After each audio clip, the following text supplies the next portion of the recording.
조선달빛극장 시작합니다.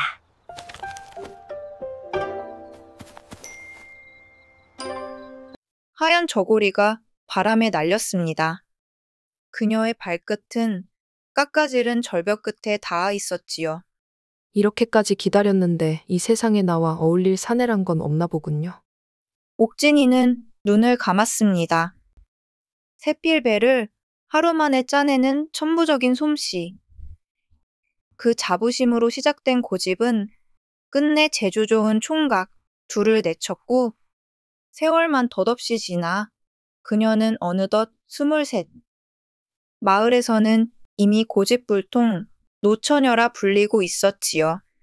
어머니, 아버지, 부디 용서해 주세요. 그 순간 아래에서 누군가 소리쳤습니다. 거기서 뭐 하시오? 아가씨. 놀란 옥진이는 눈을 떴습니다. 절벽 아래 누런 옷을 입은 사내 하나가 대나무를 칼로 쪼개며 정신없이 무언가를 만들고 있었지요. 그 손놀림, 마치 바람 같았습니다. 몇 차례 칼질의 대나무는 소쿠리 모양으로 엮어졌고 그는 그것을 두 팔로 들고 절벽 아래로 달려들었습니다. 결국 옥진이는 미끄러졌고 허공을 가르며 떨어졌습니다. 살결을 때리는 바람 사이로 대나무 향이 스쳤습니다. 그리고 풀썩 그녀는 커다란 소쿠리 안으로 떨어졌습니다. 놀랍게도 무사했지요. 아가씨, 괜찮으시오? 그 사내가 물었습니다. 옷은 남루하고 얼굴도 볼품없지만 그의 눈빛만큼은 누구보다 깊었습니다. 그 순간 옥진이는 깨달았습니다. 단 한 번의 손짓으로 생명을 구한 이 사내의 솜씨, 그것은 그녀가 기다려온 진짜 재주일지도 모른다고. 이게 어찌된 사연이냐 하면 이야기는 몇 년 전으로 거슬러 올라갑니다. 옛날 조선시대 경상도 어느 산골 마을에 옥진이라는 처녀가 살고 있었답니다. 이 처녀의 재주라는 것이 보통이 아니었지요. 하루아침에 뽕나무 밭에 나가 누에고치를 따다가 실을 뽑아내어 배틀에 걸고 배 세 피를 뚝딱 짜내는 것이었답니다. 옥진이의 아버지는 마을에서 작은 농사를 짓는 평범한 농부였는데 딸의 이런 비상한 재주를 보고는 혀를 내둘렀답니다. 세상에 우리 옥진이가 하루 만에 배 세 피를 짜다니 믿을 수가 없구만. 어머니 또한 딸의 재주에 감탄하면서도 한편으로는 걱정이 되었답니다. 여보, 옥진이가 저렇게 재주가 좋으니 걱정도 돼요. 혹시 눈이 높아져서 혼처가 어려워지진 않을까요? 어머니의 걱정은 곧 현실이 되고 말았답니다. 옥진이는 날이 갈수록 자신의 재주에 대한 자부심이 커져갔지요. 마을의 다른 처녀들이 하루 종일 배틀 앞에 앉아 있어도 배 한 필 짜기도 힘들어하는 것을 보면서 옥진이의 코는 점점 하늘을 찌를 기세였지요. 어느 날 옥진이는 부모님께 말했습니다. 아버지, 어머니, 제가 이제 혼인할 나이가 되었으니 배필을 구해주세요. 하지만 저처럼 비상한 재주를 가진 사내가 아니면 절대 시집가지 않을 거예요. 얘야, 그게 무슨 말이냐? 재주야 내가 뛰어나지만 혼인이라는 것이 재주만 보고 하는 것이 아니란다. 아버지가 타이르듯 말했지만 옥진이는 고개를 가로저었답니다. 아니에요. 나만큼 뛰어난 재주를 가진 사람이 아니라면 나와 어울리지 않아요. 평범한 사내와 혼인해서 나 혼자만 열심히 일하며 사는 것은 정말 싫어요. 그리하여 옥진이는 마을 어귀 큰 나무에 방문을 하나 붙였답니다. 그 내용인즉 이러했지요. 아랫마을에 사는 김옥진이는 하루에 배 세 피를 짤 수 있는 재주를 가지고 있습니다. 이에 걸맞은 비상한 재주를 가진 총각을 남편으로 맞이하고자 하니 자신 있는 분은 저희 집으로 찾아오십시오. 이 방문을 본 마을 사람들은 저마다 한마디씩 했답니다. 아이고, 저 옥진이 정말 당찬 것 좀 보소. 제주야 뛰어나지만 저렇게 까다롭게 굴면 언제 시집을 가려나? 그러게 말이에요. 요즘 총각들이 어디 그렇게 특별한 재주를 가진 사람이 많나요? 옥진이 부모님이 참 걱정이 크겠어. 마을의 할머니들은 더욱 혹독하게 비판했답니다. 에이, 저런 건방진 계집애 좀 봐라. 재주 하나 있다고 저리 우쭐대니 앞으로 어찌 될 것인지 뻔하구만. 맞아요. 맞아. 여자가 저렇게 자기 재주만 믿고 교만하면 결국 홍기를 놓치고 노처녀로 살게 될 게 뻔하구먼요. 하지만 옥진이는 이런 말들에 조금도 개의치 않았답니다. 오히려 더욱 당당하게 말했지요. 저는 제 재주에 걸맞은 사내를 기다릴 뿐이어요. 허둥지둥 시집가서 후회하느니 100번은 나은 일이죠. 마침내 옥진이의 부모님이 참다 못해 딸에게 말했답니다. 옥진아, 내 마음은 알겠지만 그래도 너무 조건을 까다롭게 하지는 말거라. 사람은 재주만으로 사는 것이 아니란다. 어머니, 나는 내 뜻을 바꿀 생각이 없어요. 내가 하루에 배에 3피를 짤 수 있는데 그저 밥이나 축내는 평범한 사내와 살 수는 없잖아요. 옥진이의 고집에 부모님은 한숨만 내쉬었지요. 옥진이가 방문을 붙인 지 사흘째 되는 날, 드디어 첫 번째 총각이 나타났답니다. 그는 키가 훤칠하고 어깨가 떡 벌어진 건장한 사내였는데 이름은 철수라고 했지요. 이웃마을에서 목수일을 하며 살고 있다고 했답니다. 철수는 옥진이네 대문을 당당하게 두드리며 큰 소리로 말했습니다. 옥진이 처녀 계시오? 나는 철수라고 하는 목수인데 처녀의 방문을 보고 찾아왔소이다. 옥진이의 아버지가 나와서 철수를 맞았답니다. 어서 오시오. 그런데 자네는 어떤 재주를 가지고 있다는 것이오? 철수는 가슴을 쭉 펴고 자신만만하게 말했습니다. 저는 하루 만에 산에서 나무를 베어다가 12칸 기와집을 지을 수 있는 재주가 있습니다. 아침 해가 뜰 때 시작해서 해가 지기 전에 완성하는 것이오. 이 말을 들은 옥진이네 식구들은 깜짝 놀랐답니다. 아무리 솜씨가 좋은 목수라고 해도 집 한 채를 하루 만에 짓는다는 것은 상상도 할 수 없는 일이었거든요. 정말이요? 그 재주 내 눈으로 직접 볼 수 있겠소? 옥진이가 방 안에서 나와 철수를 유심히 쳐다보며 말했습니다. 철수는 옥진이의 아름다운 모습을 보고는 더욱 의기양양해졌답니다. 물론이지요. 당장 내일 아침부터 시작해서 저녁 때까지 근사한 집 한 채를 지어 보이겠소? 소문은 삽시간에 마을 전체로 퍼져나갔답니다. 하루 만에 집을 짓는다는 목수가 나타났다는 것이었지요. 마을 사람들은 저마다 흥미진진해 했습니다. 세상에 정말 그런 일이 가능할까? 글쎄다, 허풍이 아닐까 싶은데. 아니야. 저 사내 보기에 상당히 자신만만해 보이던걸. 다음 날 새벽 해가 막 떠오를 무렵 철수는 등에 커다란 자루를 메고 나타났답니다. 그 안에는 온갖 연장들이 들어있었지요. 도끼, 톱, 대패, 끌, 망치 등등 이름도 모르는 신기한 연장들이 가득했답니다. 자, 이제 시작하겠소. 모두들 잘 지켜보시오. 철수는 먼저 뒷산으로 올라갔답니다.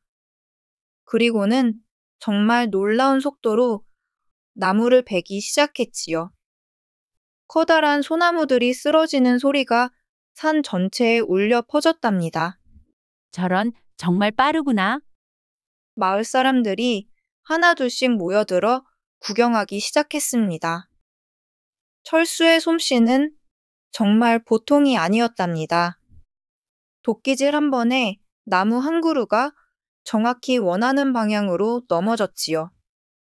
한 시즌도 지나지 않아 철수는 벌써 집 한 채 지을 만큼의 나무를 베어냈답니다. 그리고는 그 나무들을 어깨에 메고 내려와서는 뚝딱뚝딱 다듬기 시작했지요. 어머나, 저 사람 정말 대단하네. 구경꾼들의 감탄사가 끊이지 않았답니다. 철수는 이런 반응에 더욱 신이 나서 열심히 일했지요. 점심때가 되자 벌써 기둥들이 모두 세워져 있었답니다.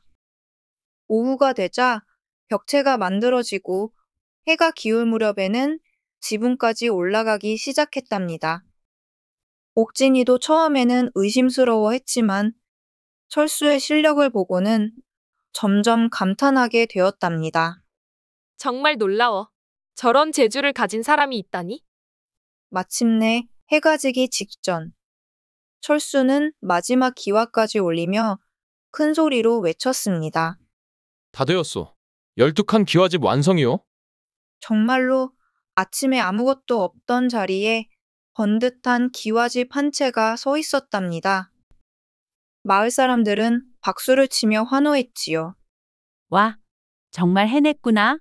이런 일이 실제로 일어날 줄이야. 철수는 땀을 닦으며 옥진이에게 말했습니다. 어떠시오?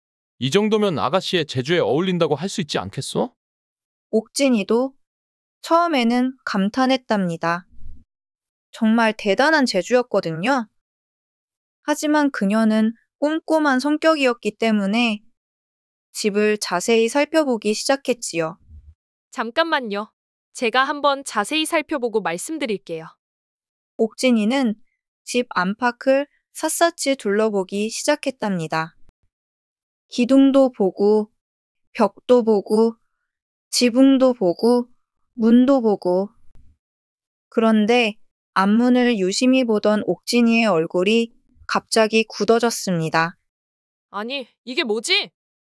옥진이는 문설주를 자세히 살펴보았답니다. 그런데 글쎄, 문설주 하나가 거꾸로 박혀 있는 것이 아니겠어요? 나무의 아래쪽이 위로 가고 위쪽이 아래로 가 있었답니다. 아, 이런! 옥진이는 철수를 불러 큰 소리로 말했습니다. 목수님, 여기 문설주 좀 보세요. 철수가 달려와서 보더니 얼굴이 새파랗게 되었답니다. 정말로 문설주 하나가 거꾸로 박혀 있었거든요. 아, 이건 제가 너무 서둘러서. 서둘러서요? 이런 허술한 일솜씨로 어찌 내 신랑이 되겠다고 하는 거예요? 옥진이의 목소리가 점점 커졌답니다. 집을 빨리 짓는 것도 좋지만 제대로 짓지 못하면 무슨 소용이에요? 이런 집에서 어떻게 살라는 거예요? 문설주가 거꾸로 박혀 있으면 집안에 애군이 들어온다는 것도 모르세요. 철수는 당황해서 변명했답니다. 아가씨, 이건 금방 고칠 수 있어. 문설주 하나만 다시 박으면. 안 돼요? 한번 잘못 지은 집은 다시 지어야 하는 거예요. 게다가 그렇게 중요한 문설주를 거꾸로 박아 놓다니 이건 정성이 부족한 거예요. 마을 사람들도 옥진이의 말을 듣고 수군거리기 시작했답니다. 아, 정말 문설주가 거꾸로 되어 있네. 죄송합니다. 제가 너무 성급했나 봅니다. 네, 돌아가세요. 이런 허술한 솜씨로는 내 남편감이 될 수 없어요. 이렇게 해서 첫 번째 도전자 철수는 쫓겨나고 말았답니다. 하루 만에 집을 짓는 놀라운 재주를 가졌지만 한 군데 실수 때문에 옥진이의 마음을 얻지 못한 것이었지요. 마을 사람들은 이 광경을 보며 혀를 내둘렀답니다. 역시나 옥진이는 정말 까다롭다니까. 철수는 아쉬운 마음을 품고 마을을 떠났답니다. 그리고 옥진이는 다시 다음 도전자를 기다리게 되었지요. 철수가 떠나간 지 일주일쯤 지났을 때 두 번째 도전자가 나타났답니다. 이번에는 키가 작고 마른 체구의 사내였는데 이름은 갑돌이라고 했지요. 그런데 이 갑돌이의 차림새가 참으로 기이했답니다. 허리에는 작은 주머니를 여러 개 차고 있었고 손에는 족집게처럼 생긴 조그만 연장을 들고 있었지요. 그리고 등에는 바늘과 실이 든 바구니를 메고 있었답니다. 옥진이 아가씨 댁이 여기 맞습니까? 갑돌이가 조심스럽게 대문을 두드리며 물었습니다. 옥진이의 아버지가 나와 보니 이상하게 생긴 사내가 서 있었답니다. 그렇소. 그런데 자네는 누구며 무슨 일로 왔소? 저는 갑돌이라고 하는 사람입니다. 옥진이 아가씨의 방문을 보고 찾아왔습니다. 옥진이가 방에서 나와 갑돌이를 보더니 고개를 갸웃거렸답니다. 철수처럼 건장하지도 않고 뭔가 골품 없어 보였거든요. 그래서 당신은 어떤 재주가 있다는 거예요? 갑돌이는 가슴을 쭉 펴고 자랑스럽게 말했습니다. 저는 하루 식전에 벼룩을 석 섬이나 잡아서 하나하나 코에 바늘로 구멍을 뚫고 실을 꿰어 말뚝에 매달 수 있는 재주가 있습니다. 이 말을 들은 식구들은 입을 벌리고 말았답니다. 벼룩을 석 섬이나 잡는다는 것도 믿기 어려운 일인데 그 작은 벼룩들의 코에 바늘로 구멍을 뚫어 실을 깬다니요. 정말 그런 일이 가능한가요? 옥진이도 믿기 어렵다는 표정으로 물었습니다. 물론입니다. 제가 어릴 때부터 벼룩잡이로 이름난 사람입니다. 손재주가 워낙 정교해서 벼룩의 코에 바늘 구멍만한 구멍을 뚫는 것쯤은 식은 죽 먹기지요.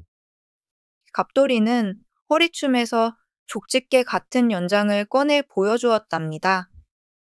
정말 정교하게 만들어진 연장이었지요. 이걸로 벼룩을 잡고 이 바늘로 구멍을 뚫고 이 실로 꿰어서 말뚝에 매답니다.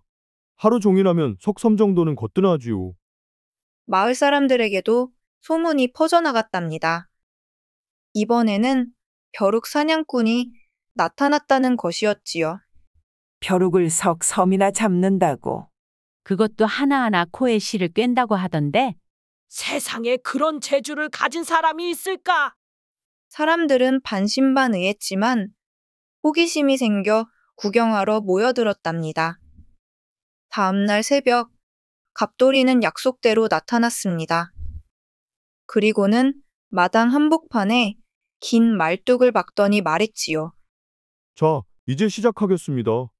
해가 떠오르기 전까지 벼룩 석 섬을 잡아 이 말뚝에 매달아 보이겠습니다. 갑돌이는 먼저 마을 곳곳을 돌아다니며 벼룩을 찾기 시작했답니다. 계집 주변, 집더미 속, 헛간 구석구석을 뒤지더니 족집게로 벼룩들을 하나씩 잡아내기 시작했지요. 어머, 정말 잡히는구나. 구경하던 사람들이 감탄했습니다. 갑돌이의 손놀림은 정말 빨랐답니다. 눈 깜짝할 사이에 벼룩 하나를 잡아내더니 그것을 작은 주머니에 넣었지요. 한 시즌이 지나자 벌써 주머니 하나가 가득 찼답니다. 갑돌이는 새로운 주머니를 꺼내 계속해서 벼룩을 잡았지요. 점심때가 되자 정말 놀라운 광경이 벌어졌답니다. 갑돌이는 잡은 벼룩들을 하나씩 꺼내어 아주 작은 바늘로 코에 구멍을 뚫기 시작한 것이었지요. 세상에 정말 저런 일이 가능해? 벼룩이 너무 작은데 어떻게 코를 찾지? 사람들은 신기해서 눈을 떼지 못했답니다.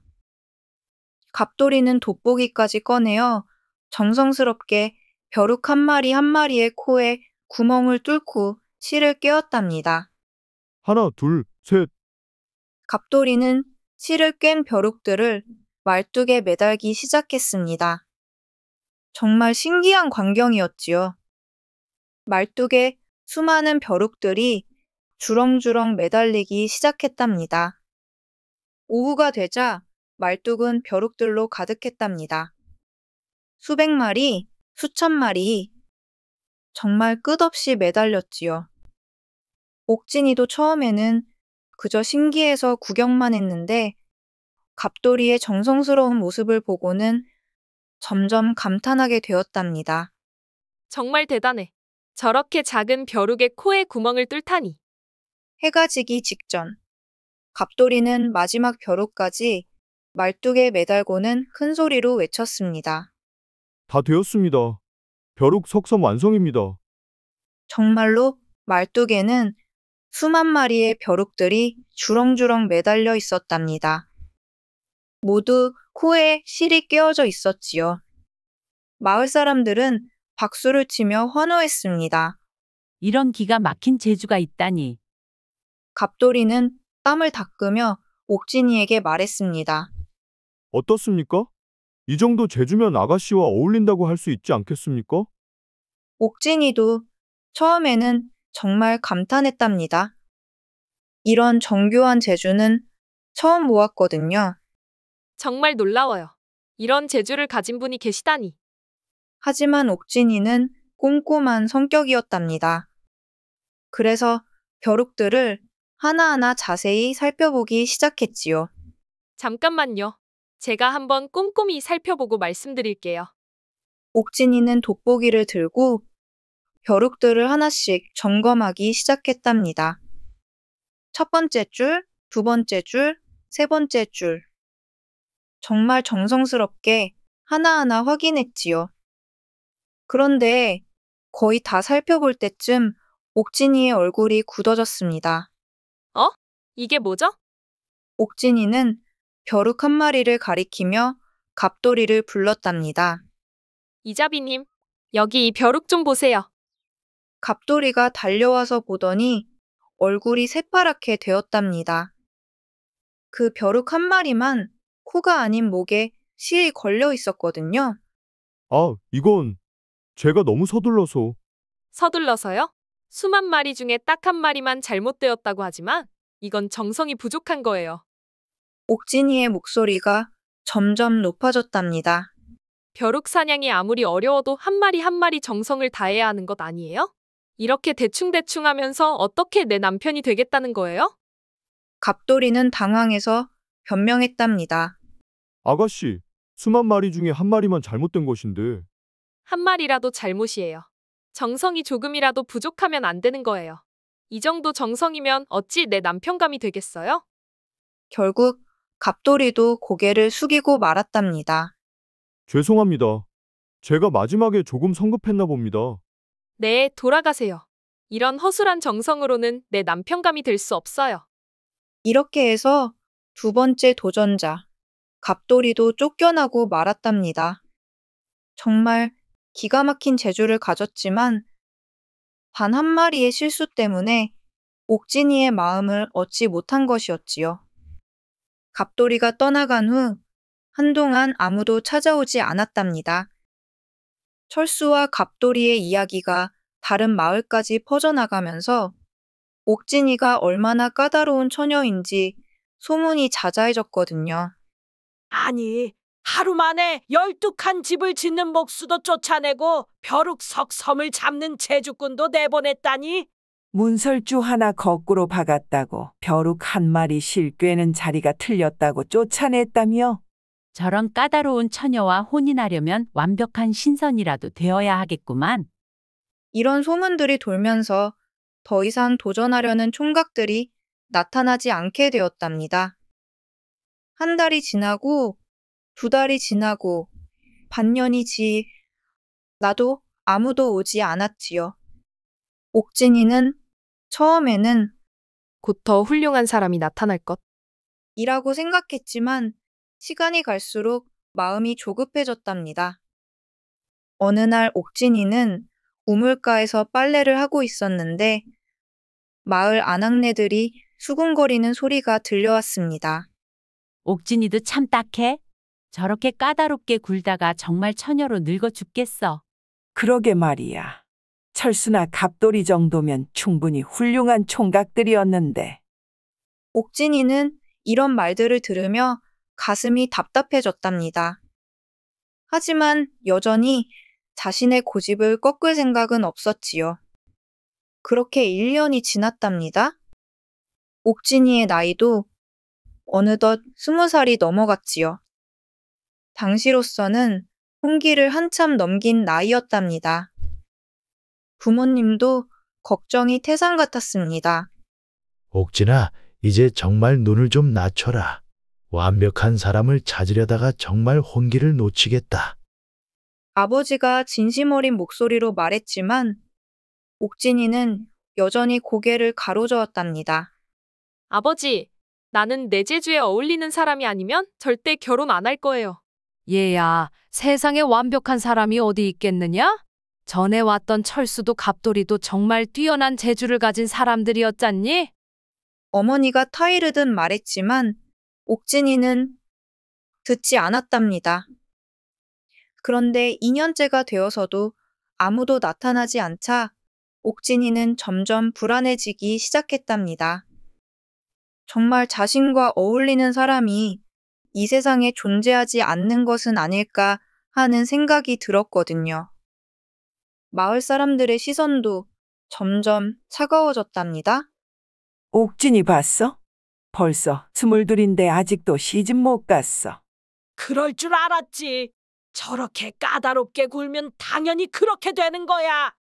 이런 말들이 옥진이의 귀에 들어올 때마다 가슴이 찢어질 것 같았답니다. 하지만 여전히 자신의 자존심 때문에 타협할 수는 없었지요. 그러던 어느 날, 옥진이는 마을 장터에 나갔다가 충격적인 소식을 들었답니다. 그 유명했던 철수가 다른 마을 처녀와 혼인을 했다는 것이었지요. 철수가 결혼했다고? 정말이에요? 응, 이웃 마을 대장장이 딸과 혼례를 올렸어. 그 처녀도 철수 못지않게 재주가 좋다고 하더구나. 이 소식을 들은 옥진이는 마치 머리를 망치로 얻어맞은 것 같았답니다. 철수가 자신보다 먼저 좋은 배필을 찾았다니. 그 다음 주에는 갑돌이 소식도 들려왔답니다. 갑돌이 역시 다른 고을의 자수, 잘하는 처녀와 혼인을 했다는 것이었지요. 갑돌이도 결혼했다고? 벼룩 잡는 그 갑돌이 말이에요? 그래, 그 처녀가 갑돌이의 재주에 반해서 먼저 청혼했다고 하더라. 옥진이는 이 소식들을 들으며 점점 절망에 빠져갔답니다. 자신이 거부했던 사람들이 모두 다른 사람들과 행복하게 살고 있는데 정작 자신은 혼자 남아있게 된 것이었지요. 그날 밤 옥진이는 잠을 이루지 못했답니다. 천장을 바라보며 눈물만 흘렸지요. 정말 내가 너무 까다로웠나? 철수와 갑돌이를 내보낸 게 잘못이었나? 하지만 곧 다시 고개를 가로저었답니다. 아니야. 나는 내 기준을 지킨 것뿐이야. 언젠가는 나와 정말 어울리는 사람이 나타날 거야. 그렇게 3년째가 되었답니다. 옥진이는 이제 23이 되었지요. 마을에서는 완전히 노처녀 취급을 받게 되었답니다. 어느 날 옥진이는 우연히 거울을 보게 되었는데 자신의 모습에 깜짝 놀랐답니다. 언제부터인가 얼굴에 주름이 생기기 시작했고 눈가에도 잔주름이 보였거든요. 어머, 내가 이렇게 늙었나? 그제야 옥진이는 시간이 얼마나 빨리 지나갔는지 깨달았답니다. 자신이 완벽한 사람만을 기다리는 동안 청춘이 지나가고 있었던 것이지요. 그날 저녁, 옥진이는 부모님께 말했습니다. 아버지, 어머니, 혹시 내가 너무 까다로웠나요? 부모님은 딸의 이런 말을 들으며 안타까워했답니다. 얘야, 이제라도 마음을 열어보렴. 완벽한 사람은 없단다. 하지만 옥진이는 여전히 확신이 서지 않았답니다. 그러던 어느 날 마을에서 가장 나이 많은 할머니가 옥진이에게 말했답니다. 옥진아, 내가 찾는 완벽한 사람은 이 세상에 없단다. 사람은 누구나 부족한 점이 있는 법이지. 너도 완벽하지 않은 것처럼 말이야. 이 말을 들은 옥진이는 큰 충격을 받았답니다. 자신도 완벽하지 않다니요? 그날 밤 옥진이는 깊이 생각해 보았답니다. 정말로 자신이 완벽한 사람인가? 배짜는 재주는 뛰어나지만 성격이 너무 까다롭고 고집이 센 것은 아닐까? 마침내 옥진이는 절망에 빠지고 말았답니다. 이 세상에 나와 어울릴 남자는 정말 없구나. 그리고 결국 무서운 결심을 하게 되었지요. 차라리 죽는 게 나을 것 같아. 이렇게 노처녀로 살아서 뭐해? 어느 날 새벽, 옥진이는 아무도 모르게 집을 나섰답니다. 그리고 마을 뒤편에 있는 깎아지른 절벽으로 향했지요. 그 절벽은 마을에서 가장 높고 무서운 곳이었답니다. 아래로 떨어지면 절대 살아날 수 없는 곳이었지요. 옥진이는 절벽 끝에 서서 아래를 내려다보며 눈물을 흘렸답니다. 이제 정말 끝이야. 내 까다로운 성격 때문에 모든 기회를 놓쳤어. 바람이 옷자락을 휘날리며 옥진이를 절벽 아래로 끌어당기는 것 같았답니다. 아버지, 어머니, 미안해요. 이런 고집불통 딸을 둬서. 옥진이는 마침내 눈을 감고 절벽에서 몸을 던질 준비를 했답니다. 옥진이가 절벽 끝에서 마지막 결심을 하고 있을 그 순간, 마침 절벽 아래로 지나가던 한 총각이 있었답니다. 그의 이름은 봉구라고 했지요. 봉구는 마을에서 가장 가난한 집안의 아들로 늘 남루한 옷을 입고 다니는 볼품없는 총각이었답니다. 그날도 지게를 지고 산에서 나무를 해다가 파는 일을 마치고 집으로 돌아가는 길이었지요. 오늘도 참 힘든 하루였구나. 내일은 또 어디서 나무를 구해야 할까? 봉구가 피곤한 몸을 이끌고 절벽 아래 길을 걷고 있을 때였답니다. 갑자기 위에서 무언가가 떨어지는 것이 보였지요. 저게 뭐지? 봉구가 고개를 들어보니 하늘에서 하얀 옷을 입은 사람이 떨어지고 있는 것이 아니겠어요. 저런, 처녀가 떨어지는 거 아냐? 봉구는 깜짝 놀라 소리쳤답니다. 누군가 절벽에서 몸을 던진 것이었지요. 이대로 두면 그 처녀는 바위에 부딪혀 죽고 말 것이었답니다. 어떻게 하지? 어떻게 하지? 봉구는 당황했지만 곧 번개같이 빠른 판단을 내렸답니다. 처녀가 떨어지는 속도를 보니 얼마 남지 않았거든요. 맞다. 대나무. 봉구는 급히 근처 대나무 숲으로 달려갔답니다. 마침 절벽 옆에는 울창한 대나무 숲이 있었지요. 봉구는 허리춤에서 작은 칼을 꺼내더니 신기할 정도로 빠른 속도로 대나무를 베기 시작했답니다. 순식간에 굵은 대나무 대여섯 개가 베어졌지요. 그런데 더욱 놀라운 것은 그 다음이었답니다. 봉구는 베어낸 대나무를 칼로 쪼개기 시작했는데 그 솜씨가 정말 예술이었답니다. 대나무가 마치 저절로 갈라지는 것처럼 깔끔하게 쪼개졌거든요. 이렇게 저렇게. 봉구의 손놀림은 바람처럼 빨랐답니다. 쪼갠 대나무들을 엮어서 소쿠리 모양을 만들기 시작했지요. 거의 다 됐다. 처녀가 떨어지는 동안 이 모든 일이 벌어졌는데 그것이 불과 눈 깜짝할 사이였답니다.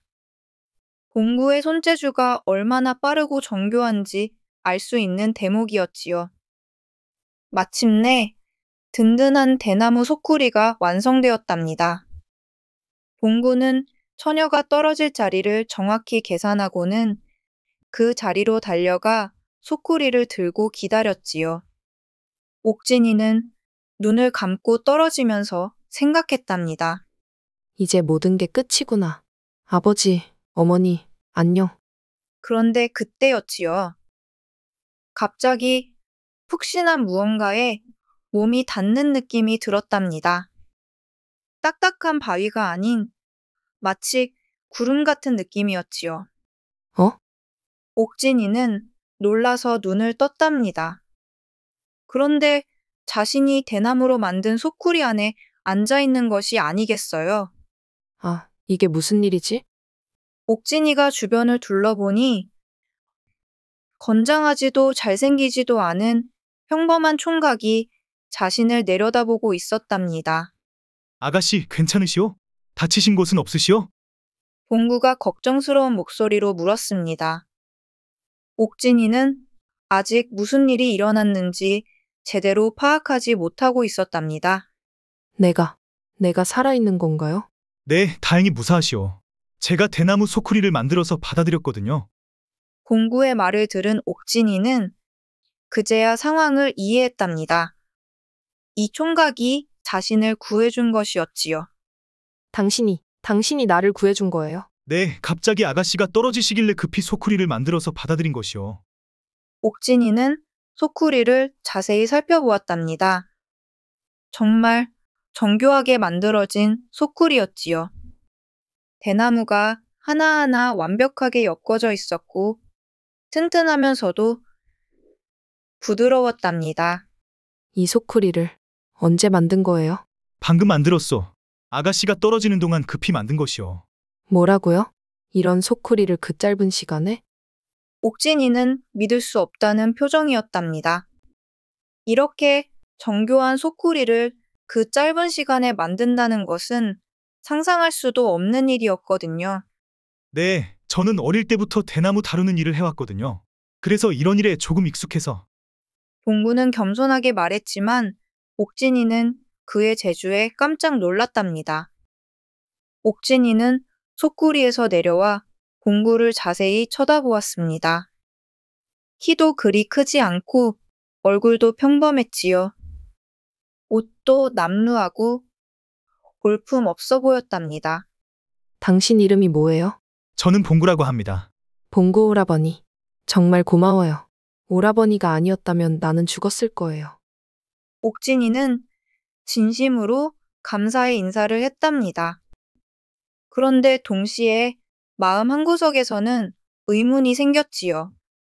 그런데 봉구 오라버니는 왜 이런 곳을 지나다니고 있었어요? 저는 산에서 나무를 해다가 마을에 파는 일을 하고 있거든요. 오늘도 일을 마치고 집으로 가는 길이었어.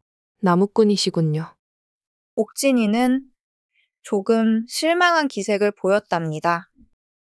자신을 구해준 사람이 평범한 나무꾼이라니 왠지 마음이 복잡했거든요. 하지만 곧 자신의 생각을 부끄러워했답니다. 아니야. 이 사람이 내 생명의 은인인데 무슨 생각을 하고 있는 거야? 봉구 오라버니, 정말 고마워요. 그런데 그 대나무 소쿠리, 정말 신기해요. 어떻게 그렇게 빨리 만들 수 있어요? 봉구는 부끄러워하며 대답했답니다. 별거 아니에요. 그냥 어릴 때부터 대나무 만지는 걸 좋아해서 자연스럽게 익힌 것뿐이에요. 별거 아니라니요. 저는 지금까지 그런 재주를 본 적이 없어요. 옥진이는 진심으로 감탄했답니다. 철수의 집 짓는 솜씨도 갑돌이의 벼룩 사냥 솜씨도 대단했지만 봉구의 이 순간적인 판단력과 손재주는 정말 놀라웠거든요. 생명이 위급한 순간에 이렇게 완벽한 도구를 만들어낼 수 있다니. 이건 정말 대단한 재주예요. 봉구는 옥진이의 칭찬에 얼굴이 빨갛게 되었답니다. 과찬이세요. 그런데 아가씨는 왜 그런 위험한 일을? 아, 그건 옥진이는 갑자기 부끄러워졌답니다. 자신이 왜 절벽에서 뛰어내렸는지 설명하기가 난처했거든요. 그냥 큰 고민이 있어서요. 봉구는 더 이상 묻지 않았답니다. 대신 걱정스러운 눈빛으로 옥진이를 바라보았지요. 어떤 고민이시든 이렇게 극단적인 방법은 좋지 않아요. 살아있으면 언젠가는 해결책이 생기는 법이에요. 봉구의 따뜻한 말에 옥진이는 마음이 따뜻해졌답니다. 당신 말이 맞아요. 정말 고마워요, 봉구 오라버니. 그때 갑자기 옥진이의 마음속에 이상한 느낌이 들었답니다. 이 평범해 보이는 총각에게서 뭔가 특별한 것을 느낀 것이었지요. 혹시 봉구 오라버니는 다른 재주도 있나요? 다른 재주요? 네, 대나무 말고 다른 것도 잘 만들 수 있나요? 봉구는 잠깐 생각하더니 말했답니다.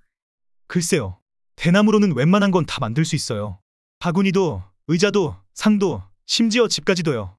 집까지요? 옥진이의 눈이 반짝였답니다. 혹시 이 사람이 자신이 찾던 그 사람일까요? 옥진이가 봉구와 함께 마을로 돌아왔을 때 마을 사람들은 깜짝 놀랐답니다. 며칠 전부터 옥진이가 보이지 않아 걱정하고 있었는데 갑자기 봉구와 함께 나타난 것이었지요. 어머, 옥진이가 봉구와 함께 오네?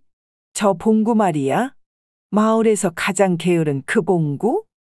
사람들이 수군거리기 시작했답니다. 봉구는 마을에서 꽤 유명한 총각이었거든요. 물론 좋은 의미에서가 아니었지만 말이에요. 옥진이는 처음에 봉구에 대해 잘 몰랐답니다.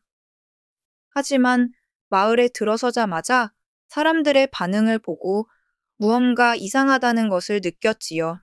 옥진아, 어디 갔다 왔니? 그리고 봉구와는 어떻게 함께 오는 거니? 마을 안악 중 하나가 궁금해하며 물었습니다. 아, 그냥 우연히 만났어요.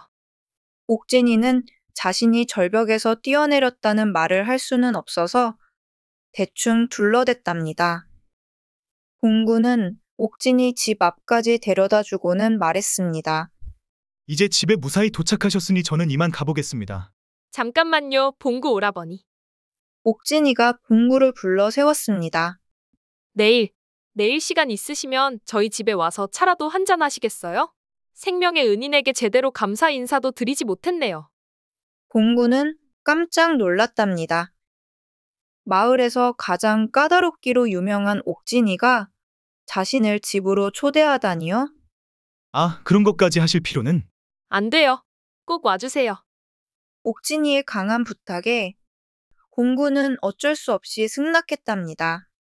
그럼 내일 오후에 잠깐 들르겠습니다. 봉구가 떠나고 난 후 옥진이는 부모님에게 오늘 있었던 일을 간단히 말했답니다.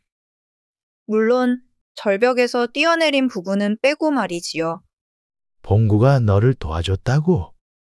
아버지가 의아해하며 물었습니다. 네, 정말 친절하고 제주도 좋은 분이에요. 어머니는 걱정스러운 표정으로 말했습니다. 얘야, 봉구는 좀 마을에서 평판이 별로 좋지 않단다. 평판이 좋지 않다고요? 왜요? 게으르기로 소문이 자자하거든. 일은 안 하고 하루 종일 빈둥거리며 돌아다닌다고 해. 옥진이는 믿을 수 없다는 표정이었답니다. 자신을 구해준 그 제주꾼이 게으름뱅이라니요? 그날 밤 옥진이는 마을 사람들이 봉구에 대해 어떻게 생각하는지 더 자세히 알아보기로 했답니다. 다음 날 아침 우물가에서 빨래를 하며 아낙네들의 이야기를 들어보니 정말 놀라운 사실들이 밝혀졌답니다. 봉구? 아, 그 게으름뱅이 말이야? 맞아. 아침에 일어나는 것도 해가 중천에 떠야 겨우 일어나고. 일하라고 하면 핑계만 대고 하루 종일 대나무 만지며 놀기만 하지. 부모님도 그 아들 때문에 골치가 아프다더라. 옥진이는 이런 말들을 들으며 혼란스러웠답니다. 자신이 본 봉구와 사람들이 말하는 봉구가 너무 달랐거든요. 하지만 재주는 좀 있어. 대나무로 이것저것 만드는 건 잘하더라고. 그게 뭐 대단한 재주야? 먹고 사는데 도움도 안 되는데. 맞아. 차라리 농사일이나 제대로 했으면 좋겠어. 이런 이야기를 들은 옥진이는 더욱 궁금해졌답니다. 과연 봉구는 어떤 사람일까요? 오후가 되자 정말로 봉구가 찾아왔답니다. 평소보다 조금 말끔한 옷을 입고 왔지만 여전히 볼품 없어 보였지요. 어서 오세요, 봉구 오라버니. 옥진이가 반갑게 맞이했습니다. 하지만 마음 한구석에서는 의문이 계속 들었답니다. 차 한잔 하시겠어요? 네, 고맙습니다. 봉구와 옥진이가 차를 마시며 이야기하는 모습을 마을 사람들이 지켜보고 있었답니다. 저 까다롭던 옥진이가 정말 봉구와 차를 마시고 있네. 이 소문은 삽시간에 마을 전체로 퍼져나갔답니다. 그리고 며칠 후 이 소문은 이웃 마을에 살고 있던 철수와 갑돌이의 귀에도 들어갔지요. 철수는 이 소문을 듣고 분통을 터뜨렸답니다. 뭐? 옥진이가 게으름뱅이 봉구를 받아들였다고? 맞아. 요즘 봉구가 옥진이네 집을 자주 드나든다고 하더라. 말도 안 돼. 내가 하루 만에 12칸 집을 지었는데 고장 문설주 하나 거꾸로 박았다고 쫓아냈으면서. 철수는 억울함에 주먹을 불끈 쥐었답니다. 갑돌이도 마찬가지였지요. 벼룩 석섬을 잡아서 하나하나 코에 실을 꿰었는데 단 한 마리만 목에 걸었다고 내쫓았으면서 게으름뱅이 봉구는 받아들인다고. 두 사람은 분하고 억울한 마음에 직접 확인해 보기로 했답니다. 며칠 후 철수와 갑돌이는 옥진이네 마을에 나타났답니다. 그리고 정말로 봉구가 옥진이와 함께 있는 모습을 목격했지요. 도대체 봉구의 어떤 점이 우리보다 나은 거야? 두 사람은 숨어서 봉구를 관찰하기 시작했답니다. 봉구가 무슨 대단한 재주를 보여주는지 보려고 했지요. 하지만 그들이 본 것은 실망스러운 광경이었답니다. 봉구는 그냥 옥진이와 이야기만 나누고 있었거든요. 저게 뭐야? 그냥 이야기만 하고 있잖아. 철수와 갑돌이는 더욱 분해했답니다. 그때 마을 사람들도 같은 생각이었답니다. 옥진이가 정말 이상해졌어. 그렇게 까다롭던 사람이 왜 하필 봉구를? 봉구는 게으르기만 하고 별다른 재주도 없는데 말이야. 하지만 옥진이는 이런 말들에 신경 쓰지 않았답니다. 봉구와 이야기를 나누면서 그에게서 다른 사람들과는 다른 무언가를 느꼈거든요. 봉구 오라버니는 정말 마음이 따뜻한 분 같아요. 옥진이가 말하자 봉구는 부끄러워했답니다. 별 말씀을요. 저는 그냥 평범한 사람일 뿐이에요. 평범하다니요. 그날 저를 구해주신 재주는 정말 대단했어요. 하지만 마을 사람들은 여전히 의아해했답니다. 과연 옥진이가 왜 봉구를 선택했는지, 그리고 봉구에게 정말 숨겨진 재주가 있는 것인지 궁금해했지요. 참다 못한 철수와 갑돌이는 마침내 봉구에게 직접 나타났답니다. 둘은 마을 사람들이 보는 앞에서 봉구를 시험해 보기로 했지요. 야, 봉구야. 철수가 큰 소리로 봉구를 불렀습니다. 철수 형님과 갑돌이 형님, 어쩐 일이세요? 봉구는 의아해하며 두 사람을 바라보았답니다. 우리가 왜 왔는지 뻔히 알 텐데. 옥진이가 우리는 쫓아내고 너는 받아들였다며. 갑돌이도 분한 목소리로 말했습니다. 그래서 우리가 직접 너의 재주를 확인해 보러 왔다. 마을 사람들이 하나둘씩 모여들기 시작했답니다. 이런 흥미진진한 구경거리를 놓칠 수 없었거든요. 철수가 주먹을 쥐며 말했습니다. 첫 번째 시험? 집을 지어봐라. 나는 하루 만에 12칸 집을 지었는데 너는 과연 어떨까? 봉구는 잠깐 생각하더니 고개를 끄덕였답니다. 알겠습니다. 하지만 저는 대나무로만 집을 짓는데 괜찮을까요? 대나무로 집을? 그런 집이 튼튼할 리가 없어. 철수가 비웃었지만 봉구는 조용히 일을 시작했답니다. 봉구는 근처 대나무 숲으로 가서 필요한 대나무들을 골라 베어왔답니다. 그리고는 놀라운 속도로 대나무들을 다듬기 시작했지요. 저 솜씨 좀 봐. 대나무를 저렇게 정교하게 다듬네. 사람들이 감탄하기 시작했답니다. 봉구의 손놀림은 정말 예술이었거든요. 한시징도 지나지 않아 봉구는 아름다운 대나무 집을 완성했답니다. 기둥도 벽도 지붕도 모두 대나무로 만들어졌는데 정말 견고하고 아름다웠지요. 저런. 철수는 할 말을 잃었답니다. 자신의 나무집보다 훨씬 정교하고 아름다웠거든요. 두 번째 시험. 갑돌이가 나섰습니다. 농기구를 만들어봐. 홈이든 괭이든 뭐든 좋으니 만들어보라고. 봉구는 또다시 고개를 끄덕이더니 대나무를 이용해 농기구를 만들기 시작했답니다. 대나무로 농기구를. 그런 게 제대로 쓸 수 있을까? 사람들이 의심했지만 봉구가 만든 농기구들은 정말 훌륭했답니다. 호미도, 괭이도, 심지어 쟁기까지 모두 대나무로 만들어냈는데 기존의 쇠로 만든 것들보다 가볍고 사용하기 편했지요. 세상에, 이런 농기구는 처음 봐. 대나무로 이런 것까지 만들 수 있다니. 마을 사람들이 연신 감탄했답니다. 마지막 시험. 마지막 시험? 철수와 갑돌이가 함께 외쳤습니다.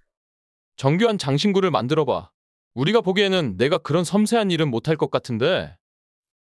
봉구는 미소를 지으며 주머니에서 아주 작은 칼을 꺼냈답니다. 그리고는 대나무를 이용해 장신구를 만들기 시작했지요. 놀랍게도 봉구는 대나무를 실처럼 가늘게 깎아내어 아름다운 꽃 모양의 비녀를 만들어냈답니다. 그 정교함이라는 것이 정말 놀라웠지요. 갑돌이도 입을 다물지 못했답니다. 자신이 벼룩의 코에 실을 꿰는 것보다 훨씬 정교한 솜씨였거든요. 이때 마을의 한 할아버지가 나서서 말했답니다. 봉구야, 너 정말 대단한 재주를 가지고 있었구나. 그런데 왜 지금까지 이런 재주를 숨기고 있었느냐? 봉구는 부끄러운 듯 대답했답니다. 사실 저는 완벽하지 않은 것은 남들에게 보여주고 싶지 않았어요.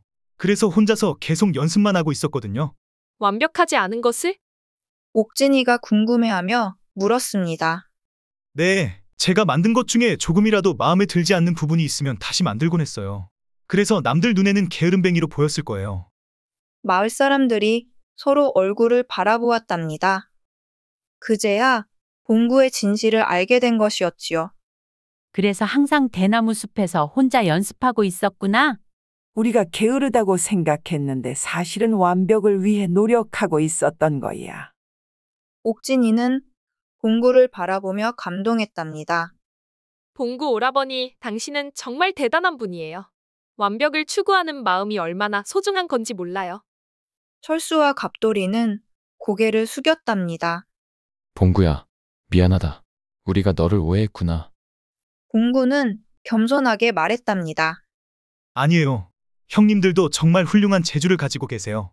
저는 그냥 조금 더 신중할 뿐이에요. 옥진이는 마음속으로 생각했답니다. 역시 내 눈이 틀리지 않았어. 봉구 오라버니는 정말 특별한 분이야. 완벽을 추구하면서도 겸손하고 실력이 뛰어나면서도 자랑하지 않아. 마을 사람들도 이제 봉구를 다른 눈으로 보기 시작했답니다. 봉구가 정말 대단한 재주꾼이었구나. 옥진이의 안목이 정말 뛰어났네. 이렇게 해서 봉구의 진짜 모습이 드러났답니다. 그는 게으름뱅이가 아니라 완벽주의자였고 숨겨진 재주꾼이었던 것이지요. 봉구의 진짜 재주가 밝혀진 후 옥진이는 더 이상 망설이지 않았답니다. 그녀는 부모님께 봉구와 혼례를 올리고 싶다고 말했지요. 아버지, 어머니, 봉구 오라버니와 결혼하고 싶어요. 부모님은 처음에는 놀랐지만 봉구의 재주를 직접 본 후로는 흔쾌히 승낙했답니다. 그래, 봉구가 정말 훌륭한 총각이더구나. 우리 딸과 잘 어울릴 것 같다. 마을 사람들도 이제는 모두 옥진이의 선택을 칭찬했답니다. 역시 옥진이 안목이 뛰어났어. 겉모습만 보고 판단하면 안 되는구나. 혼례 준비가 시작되었답니다. 봉구는 신혼집에 들어갈 모든 가구를 직접 만들겠다고 했지요. 옥진이도 혼례복과 이불보 등을 모두 자신이 짜겠다고 했답니다. 내가 짠 비단으로 혼례복을 만들고 봉구 오라버니가 만든 가구로 집을 꾸미면 얼마나 멋질까요? 두 사람은 각자 열심히 준비했답니다. 옥진이는 평소보다 더욱 정성을 들여 아름다운 비단을 짰고 봉구는 지금까지 만든 것 중 가장 완벽한 가구들을 만들어냈지요. 혼례날이 다가오자 철수와 갑돌이도 찾아왔답니다. 봉구야, 축하한다. 정말 훌륭한 신부를 얻었구나. 두 사람은 진심으로 축하해 주었답니다. 드디어 혼례날이 되었답니다. 옥진이는 자신이 직접 짠 아름다운 비단으로 만든 혼례복을 입고 나타났는데 그 아름다움이라는 것이 정말 눈부셨지요. 봉구도 정갈한 옷을 입고 나타났는데 비록 화려하지는 않았지만 품위가 있어 보였답니다. 혼례식이 끝나고 신혼집에 들어간 두 사람은 깜짝 놀랐답니다. 봉구가 만든 대나무 가구들이 집안을 가득 채우고 있었거든요. 어머, 정말 아름다워요. 당신이 짠 비단도 정말 훌륭하오. 신혼집은 옥진이가 짠 아름다운 비단 보자기들과 봉구가 만든 정교한 대나무 가구들로 꾸며져 있었답니다. 마치 궁궐 같기도 하고 성경 같기도 했지요. 결혼 후 두 사람의 생활은 정말 행복했답니다. 옥진이는 매일 아침 일찍 일어나 배를 짰고 봉구는 대나무 가구를 만들어 마을 사람들에게 팔았답니다. 두 사람의 재주가 어우러져 만들어내는 물건들은 정말 훌륭했답니다. 옥진이가 짠 비단과 봉구가 만든 가구가 조화를 이루어 마을에서 가장 아름다운 집이 되었지요. 두 사람은 서로의 재주를 존중하고 아껴주었답니다. 옥진이는 더 이상 까다롭게 굴지 않았고 봉구도 자신의 재주를 숨기지 않게 되었지요. 마을 사람들은 이 부부를 보며 감탄했답니다. 정말 천생연분이구나. 서로 재주가 다르지만 완벽하게 어울려. 몇 년 후 두 사람에게는 예쁜 아이들도 생겼답니다. 아이들은 어머니에게는 배 짜는 법을, 아버지에게는 대나무 다루는 법을 배웠지요.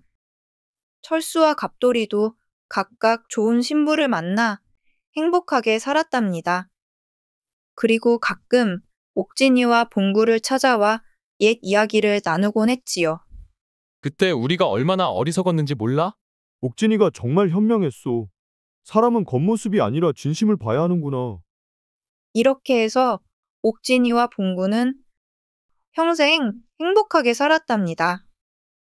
까다로운 처녀와 숨겨진 제주꾼의 만남이 가장 아름다운 사랑 이야기가 된 것이었지요.